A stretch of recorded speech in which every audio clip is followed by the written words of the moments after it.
హైడ్రా పేరిట పేదల గుడిసెలు కూల్చే ప్రయత్నం చేసినాడు. ఒకసారి ఇప్పుడు మూసీ పేరిట అపార్ట్మెంట్లు కూల్చే ప్రయత్నం చేస్తా ఉన్నాడు. యూనివర్సిటీ భూములు లాక్కుంటా అని చెప్పి అటు ఉర్దూ యూనివర్సిటీ మీద, ఇటు సెంట్రల్ యూనివర్సిటీ మీద, అటు అగ్రికల్చర్ యూనివర్సిటీ మీద పడి యూనివర్సిటీ భూములు లాక్కునే ప్రయత్నం చేస్తుంటాడు. నిన్న చూశాం వ్యవసాయ market committee fruit market land కూడా ఇలా దాన్ని కూడా తన అనుయాయులకు పారిశ్రామికవేత్తల పేరిట కట్టబెట్టే ప్రయత్నం చేస్తా ఉన్నాడు. ఇవాళ లగచెర్ల చూశాం. లగచెర్ల లాంటిదే మరొక భూసేకరణ ఇవాళ పరిగిలో చేస్తా ఉన్నారు. ఏంది మీరు ఆ పచ్చటి భూముల మీద ఎందుకు పడ్డారు? దళిత గిరిజన బలహీన వర్గాల భూములు ఎందుకు లాక్కుంటున్నారు? ఇవాళ ఇది భూసేకరణ కాదు, ఇది దళిత బలహీన వర్గాల ప్రజల మీద దండయాత్ర చేస్తున్నది రేవంత్ రెడ్డి ప్రభుత్వం. మీరేం చెప్పారు ఆ రోజు? కాంగ్రెస్ అధికారంలోకి వస్తే ఎస్సీ ఎస్టీలకు అసైన్డ్ భూములకు పట్టాలు ఇస్తాము అని చెప్పారు. పట్టాలు ఇవ్వడం మాట దేవుడెరుగు గాని ఉన్న భూములు లాక్కుంటున్నారు.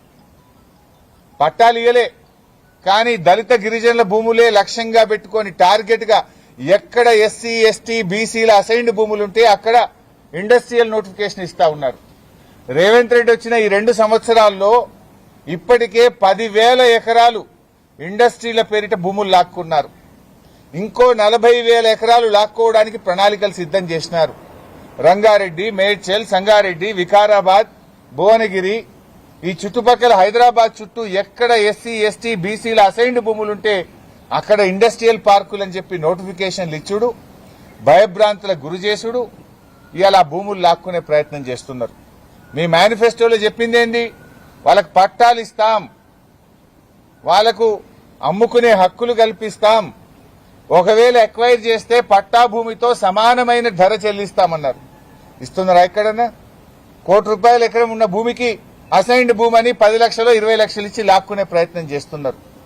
ఎందుకు ఈ దళితుల మీద, గిరిజనుల మీద, బలహీన వర్గాల భూముల మీద దండయాత్ర చేస్తున్నారు అని మేము అడగడానికి వెళ్తా ఉన్నాం. మమ్మల్ని ఎందుకు ఆపే ప్రయత్నం చేస్తున్నారు?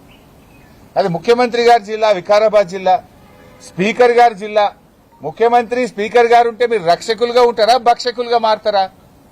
అన్నీ ఉన్న అల్లు నోట్లో శని అన్నట్టు ముఖ్యమంత్రి గారున్నా, స్పీకర్ ఉన్నా అక్కడే దళితుల భూములు, బీసీల భూములు, గిరిజనుల భూములు లాక్కునే ప్రయత్నం చేస్తున్నారు. అక్కడే లగచెర్ల ఇన్సిడెంట్ చూశాం. ఇప్పుడు మళ్లీ పరిగిలో మరొక దమనకాండ ఇవాళ జరుగుతా ఉంది. పాపం మహిళలు, రైతులు గత నెల రోజుల నుంచి పోరాటం చేస్తున్నారు. మా భూములు ఇవ్వము అంటున్నారు.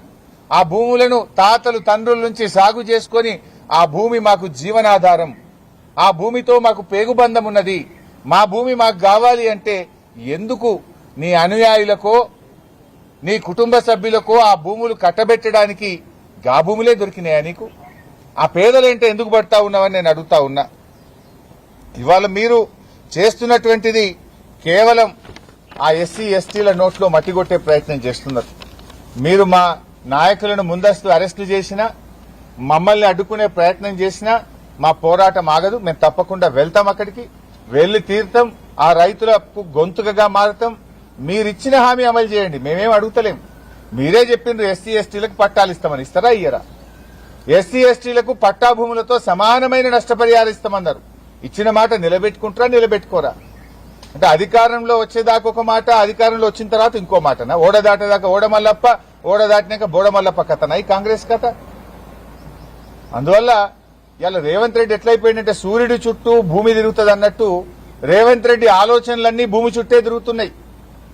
యూనివర్సిటీ భూములు వదలవు, హిల్ టీపీ పేరిట ఇండస్ట్రీ భూములను వదలవు, నాదర్గుల్ భూముల కథ చూశాం, కోహెడ మార్కెట్ యార్డ్ భూముల కథ చూశాం, లగచెర్ల భూముల కథ చూశాం, యూనివర్సిటీ సెంట్రల్ యూనివర్సిటీ భూముల కథ చూశాం.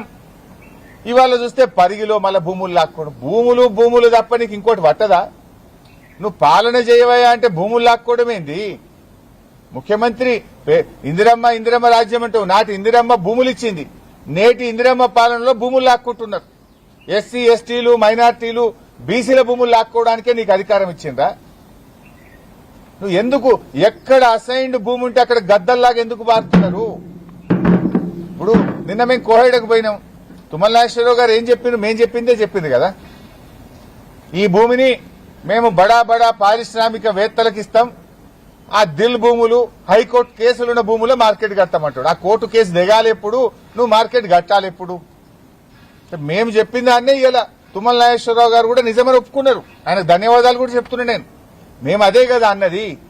ఆ పారిశ్రామిక ఇప్పుడు ఏమన్నాడు, ఈ మార్కెట్ వేరు ఆ మార్కెట్ వేరు. ఏదైతే మార్కెటింగ్ శాఖ 10 కోట్ల రూపాయలు వెచ్చించి కోహెడలో 200 ఎకరాల భూసేకరణ చేసి అక్కడ ఫౌండేషన్ స్టోన్ కూడా మా నిరంజన్ రెడ్డి గారు మంత్రి గారు వేశారు. ఆనాటి కేసీఆర్ గారి ఆలోచనలతో ఫౌండేషన్ వేసినాం. 350 కోట్ల నిధులు కూడా సమకూర్చి పెట్టినాం. మీరేమంటున్నారు, రెడీగా ఉన్న భూమినేమో పారిశ్రామికవేత్తలకు టీజీఐసీ పేరు మీద కట్టబెడతాం, ఈ భూమి వేరే వాళ్ళకి ఇస్తాం, పక్కన పంచాయతీలో లిటిగేషన్ లో ఉన్నటువంటి దిల్ భూములు మార్కెట్ యార్డ్కి ఇస్తామంటారు. ఇప్పటికీ 11 ఏళ్ల ఆ పంచాయతీ 2015లో కేసు పడ్డది. ఇప్పుడు 2026 11 సంవత్సరాలైనా హైకోర్టులో కేసు దిగలే. అది ఎప్పుడు దిగుతుందో తెలియదు.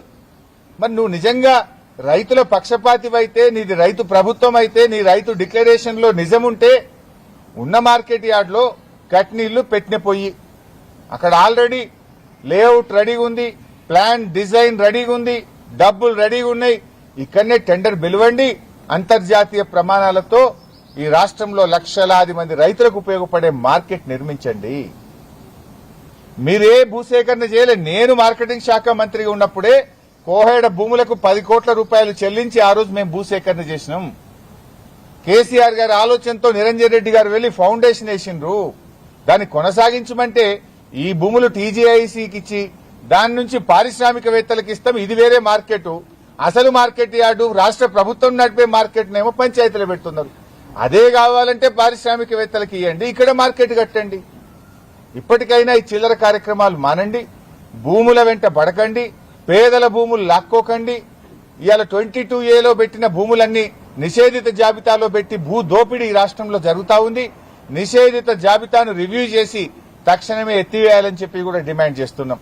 ఇవాళ ముఖ్యంగా మేము పరిగి వెళ్తున్నది ఆ ఎస్సీ ఎస్టీ బీసీల మంచి భూములు, పంట బండే భూములు, బంగారం లాంటి భూముల్లో ఇచ్చిన ఇండస్ట్రియల్ నోటిఫికేషన్ ను ఉపసంహరించుకోవాలని, ఆ భూములు తిరిగి రైతులకు ఇవ్వాలని ప్రభుత్వాన్ని డిమాండ్ చేస్తున్నాం.